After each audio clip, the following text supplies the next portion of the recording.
오늘 우리에게 주시는 말씀은 창세기 25장 19절에서 34절까지 말씀입니다. 아브라함의 아들 이삭의 족보는 이러하니라. 아브라함이 이삭을 낳았고 이삭은 40세에 리브가를 맞이하여 아내로 삼았으니 리브가는 밧닷 아람의 아람 족속 중 부두엘의 딸이요 아람 족속 중 라반의 누이였더라. 이삭이 그의 아내가 임신하지 못하므로 그를 위하여 하나님께 간구하며 여호와께서 그의 간구를 들으셨으므로 그의 아내 리브가가 임신하였더니 그 아들들이 그의 태 속에서 서로 싸우는지라. 그가 이르되 이럴 경우에는 내가 어찌할꼬 하고 가서 여호와께 묻자온대. 여호와께서 그에게 이르시되 두 국민이 내 태중에 있구나. 두 민족이 내 복중에서부터 나누이니라. 이 족속이 저 족속보다 강하겠고 큰 자가 저 어린 자를 섬기리라 하셨더라. 그 해산 기한이 찬즉 태에 쌍둥이가 있었는데 먼저 나온 자는 붉고 전신이 토록 같아서 이름을 에서라 하였고 후에 나온 아우는 손으로 에서의 발꿈치를 잡았으므로 그 이름을 야곱이라 하였으며 리브가가 그들을 낳을 때에 이삭이 60세였더라. 그 아들들이 장성함에 에서는 익숙한 사냥꾼이었으므로 들사람이 되고 야곱은 조용한 사람이었으므로 장막에 거주하니 이삭은 에서가 사냥한 고기를 좋아하므로 그를 사랑하고 리브가는 야곱을 사랑하였더라. 야곱이 죽을 쑤었더니 에서가 들에서 돌아와서 심히 피곤하여 야곱에게 이르되 내가 피곤하니 그 붉은 것을 내게 먹게 하라 한지라. 그러므로 에서의 별명은 에돔이더라. 야곱이 이르되 형의 장자의 명분을 오늘 내게 팔라. 에서가 이르되 내가 죽게 되었으니 이 장자의 명분이 내게 무엇이 유익하리요. 야곱이 이르되 오늘 내게 맹세하라. 에서가 맹세하고 장자의 명분을 야곱에게 판지라. 야곱이 떡과 팥죽을 에서에게 주매 에서가 먹으며 마시고 일어나 갔으니 에서가 장자의 명분을 가볍게 여김이었더라. 아멘. 여러분, 칼빈의 5대 강령 중에 하나로 무조건적인 선택이 있습니다. 반대로 말하자면 하나님께서 조건에 의해서 선택하지 않는다는 말입니다. 하나님의 선택은 완전한 선택으로서 결코 인간의 조건에 따라서 좌우되지 않는다는 것입니다. 이미 인간은 죄와 허물로 죽었던 존재로서 인간 입장에서 선택을 좌지우지할 수 있는 위치가 아닙니다. 우리가 정말 감사한 것은 죄와 허물로 죽었던 존재들을 하나님께서 주권적으로 선택해 주신 은혜에 있습니다. 우리가 하나님은 누구는 선택하고 누구는 선택하지 않았다고 생각하기 이전에 하나님의 선택을 받을 수 없었던 우리에게 찾아오셨던 하나님, 죄와 허물로 죽었던 우리를 살려주신 은혜를 생각한다면 하나님께서 무조건적인 선택이 얼마나 큰 은혜인지를 알 수 있습니다. 오늘 본문은 하나님의 선택에 대해서 잘 알 수 있는 본문인데요. 본문 속에서 하나님께서 주시는 교훈들을 함께 나누고자 합니다. 여러분, 이삭의 어머니 사라는 불임으로 임신하지 못하였지만 하나님의 은혜로 임신하게 되었고 낳은 자식이 이삭이었습니다. 그런데 이삭의 아내였던 리브가도 임신하지 못하였죠. 그래서 21절에 이삭은 리브가의 불임을 두고 태의 문을 열어달라고 간절히 기도하였습니다. 여기서 사용된 간구하다라는 동사는 아타르인데 사사기의 마노아가 아내의 불임을 위해서 하나님 앞에 간절히 기도할 때 사용되었던 단어와 동일합니다. 즉 이삭은 자신의 문제를 두고 간절히 기도했던 것인데요. 그러자 하나님께서 이삭의 간구를 들으심으로 리브가는 쌍둥이를 임신하였습니다. 그런데 리브가의 태 안에서 두 태아가 서로 싸우는 거예요. 리브가가 배의 진두름이 심하게 되자 어찌된 연문일까 싶어서 하나님께 물었습니다. 그러자 하나님께서 뭐라고 말씀하십니까? 창세기 25장 23절 말씀인데요. 여호와께서 그에게 이르시되 두 국민이 내 태중에 있구나. 두 민족이 내 복중에서부터 나누이니라. 이 족속이 저 족속보다 강하겠고 큰 자가 어린 자를 섬기기라 하셨더라. 여기서 우리는 하나님의 주권적인 선택을 보게 되는데요.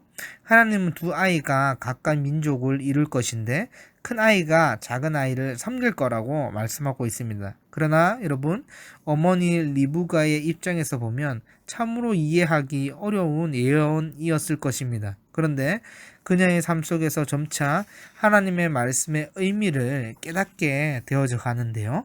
왜냐하면 이들은 쌍둥이였지만 생김새와 특징과 행동이 전혀 달랐기 때문인데요.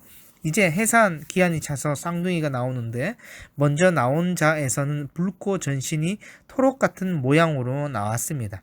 그 후에 야곱은 손으로 에서의 발꿈치를 잡으면서 나왔는데요. 즉 형 에서는 외모에 따라서 에서라는 이름이 지어졌고 동생 야곱은 특정한 행동에 따라서 야곱이라는 이름이 지어졌던 거예요. 또한 에서는 사냥을 좋아했으므로 들에 나가서 사냥을 자주 했고 야곱은 조용한 사람으로서 주로 장막에 집에 거주하였는데요. 그런데 문제는 이삭은 에서를 좋아했고 리브가는 야곱을 좋아했던 거예요. 그러니 이 가정에 긴장 관계가 있었는데요. 본문을 통해 이삭이 에서를 좋아했던 이유는 에서가 사냥한 고기를 좋아했다고 말하고 있어요. 즉 에서는 이삭의 식탐을 채워주었던 것이죠. 어찌되었던 두 자녀 앞에서 부부의 편에는 결국 안 좋은 결과를 맞이하게 되는데요. 어떤 비극인가요? 형 에서가 장자권을 야곱이 주는 팥죽과 바꾸어 넘겨버린 일입니다.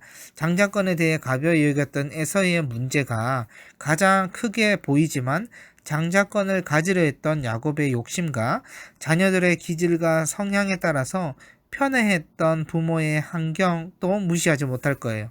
여기서 우리가 생각하기 원하는 것은 하나님께서 무조건적인 선택에 감사하고 그 약속을 신뢰해야 한다는 사실인데요. 이삭과 리브가는 부부로서 태중에서 에서와 야곱이 태중에 싸운다는 것을 알았을 것이고 야곱이 이삭의 발꿈치를 잡고 나오는 것도 알았을 것이고 큰 자가 어린 자를 섬기리라는 하나님의 말씀도 예언도 알았을 것입니다. 그렇다면 부모 입장에서 에서가 더 좋다든지 야곱이 더 좋다든지 하는 편에는 더욱더 이 가정에서 있어서는 안 되는 거예요. 오히려 생각해보면 이삭과 리브가의 편애로 인해서 가정의 긴장관계가 형성되어지고 야곱이 형 에서의 장자권을 뺏어야겠다는 마음을 더욱더 부추기진 않았는지 모르겠습니다. 여러분, 하나님의 무조건적인 선택을 다시 한번 생각해 보기를 원하는데요. 하나님이 우리의 기질과 성향 또는 조건에 따라서 선택했다면 우리 중에 어느 누가 그럼 저는 하나님의 선택을 받았습니다 라고 확신할 수 있겠습니까? 아무도 확신하지 못하겠지요. 하나님이 야곱의 인물의 됨됨이가 되고 야곱은 훌륭하고 에서에게는 문제가 있고 하자가 있어서 야곱을 선택한 것이 아닙니다. 따라서 우리는 자녀를 양육함에 있어서 기질과 성향에 따라서 혹은 조건에 따라서 편애를 하거나 애정을 보여서는 안 됩니다. 나에게 좋은 음식을 주는 사람만 좋아하는 것이 아니라 나와 기질과 성향이 비슷한 사람만 좋아하는 것이 아니라 하나님께서 우리를 무조건적으로 사랑해 주셨듯이 우리도 마찬가지로 조건을 보고 그 사람을 대하거나 사랑하는 것이 아니라 아무 조건 없이 베풀고 나누는 삶이 되어야 할 것입니다. 이러한 삶이 하나님의 완전한 선택을 믿는 믿음의 모습이고 순종의 삶일 것입니다. 또 한 가지 우리가 얻을 수 있는 교훈은 에서의 어리석은 행동인데요. 여러분, 하나님의 주권적인 선택이 있다 할지라도 장자권은 지금 누구에게 있습니까? 바로 에서 본인에게 있습니다. 야곱은 호시탐탐 에서의 장자권을 거머쥐려고 합니다. 인간적인 면으로 보면 야곱의 욕심도 문제가 있지만 본문은 에서의 문제를 명확하게 지적하고 있는데요. 여러분, 우리가 잘 알다시피 에서가 장자권을 얼마나 가볍게 생각했던지 야곱이 제안했던 떡과 팥죽에 넘어가서 장자권을 넘겨버립니다. 에서가 얼마나 어리석은지 본문을 보면 야곱이 팥죽을 먼저 제안한 것이 아니에요. 야곱은 죽을 만들고 있었는데 들에서 사냥을 하고 돌아온 에서는 피곤하기도 하고 배도 고프기도 하였습니다. 그리고 야곱에게 지금 만들고 있는 팥죽을 나에게 달라고 먼저 요청했던 것이죠. 야곱이 계획적으로 죽을 만들었는지 그렇지 않은지는 알 수 없습니다. 그러나 야곱이 장자권에 대해 욕심이 있었던 것은 사실이었죠. 때마침 에서가 먼저 죽을 달라고 요청한 것을 듣고 야곱은 그럼 장자권을 나에게 달라고 요청합니다. 그러자 에서의 반응이 어떠합니까? 32절인데요. 에서가 이르되 내가 죽게 되었으니 이 장자의 명분이 내게 무엇이 유익하리요. 여러분, 한 끼 굶는다고 사람이 죽습니까? 안 죽잖아요. 그런데 에서는 그 잠시의 한 끼, 한순간을 참지 못하고 장자권을 야곱에게 팔아버린 것입니다. 여러분, 에서에게는 장자권이 팥죽 한 그릇보다 못한 것으로 여겨졌던 것인데요. 실제로 여기서 가볍게 여기다라는 말은 멸시하다라는 말과 동일한 단어인데요. 여러분, 장자권은 하나님이 주신 선물이요 축복이었습니다. 그러나 에서는 그것을 가벼이 여김으로 멸시하였던 것인데요. 여러분, 오늘날 우리에게는 하나님의 주권적인 선택으로 말미암아 하늘의 시민권이 주어졌습니다. 우리는 이 사실을 절대로 가벼이 여겨서는 안 됩니다. 하나님의 시민권을 가졌기에 우리는 하나님의 자녀처럼 이 땅을 살아가야 되는데요.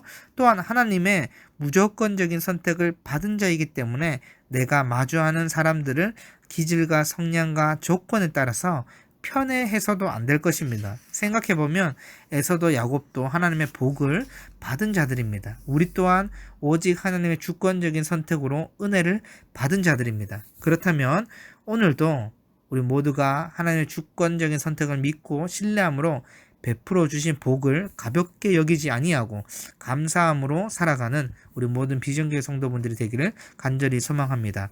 하나님 아버지, 감사합니다. 우리에게 무조건적인 사랑을 주셨듯이 우리도 기질과 성향과 또는 조건을 보고 남을 대하지 않고 자녀들을 대하지 않게 도와주셔서 베풀고 나누는 삶이 되게 도와주시고, 또한 그 속에서 베푸신 복에 대해서 날마다 감사할 수 있는 우리의 삶이 될 수 있도록 축복하여 주시옵소서. 감사드리며 우리 주 예수 그리스도 이름으로 간절히 기도드립니다. 아멘.